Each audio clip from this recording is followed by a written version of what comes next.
A lot of people who didn't want to be managers end up becoming kinda sorta managers. Well, just as long as it means Jim becomes a manager. I've seen that in my own career and it's painful to watch. When I was in a startup that didn't distinguish between the developer and the manager role, the best developers became managers mostly because they wanted a promotion. It felt like, do this or be left behind, my friends. You're already on the plane, and I don't want to be left behind. In the beginning, that was okay because it started off as a tech lead role. But in time, they got more and more management responsibilities that they didn't actually sign up for. I didn't sign up for this. And because of that, they neglected their new responsibilities. I call developers that end up in this kind of state the kinda sorta managers. This is what a company gets when they accidentally push an amazing developer to be a mediocre manager. Just a bad manager. Oh, just kidding, Chief. Your dream come true. So one day, we got acquired by Visa, this big-ass company, and things changed.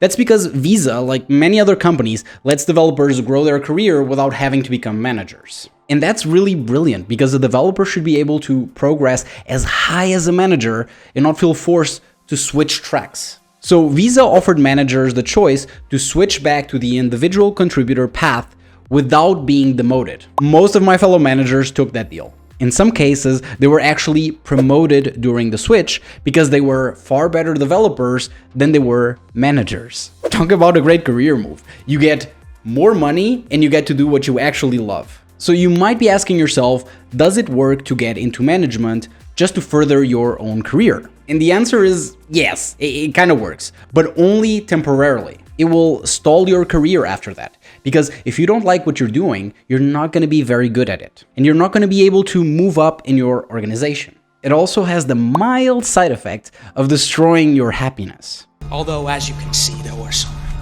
side effects. If you're in tech, odds are you have enough money.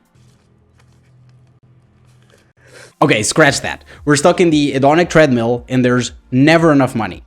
But, and hear me out, at a certain point, it's not what we should be optimizing for. At this point in my life, I personally choose to optimize for growth and happiness over money. The other thing is that you should be able to progress in your career as a developer. If you're in a company that doesn't allow you to do that, you have two choices. First, you can talk to your manager or the head of engineering to suggest this change. This is possible in a growing startup. Part of the reason why the startup where I worked at didn't make the distinction is that we didn't know any better. I have no idea what I'm doing, but I know I'm doing it really, really well.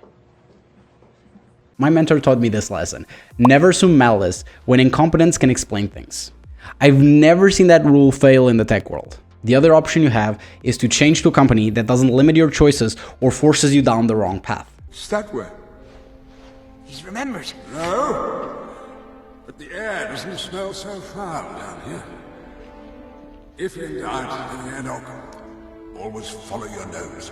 If you enjoyed this video, check out this one on how to get promoted to a senior engineer or manager. Also give it a like. It only takes 1 second and making a video takes me like 5 hours. If you want more content like this, subscribe. I publish content like this every week. Keep senior developing and I'll see you in the next one.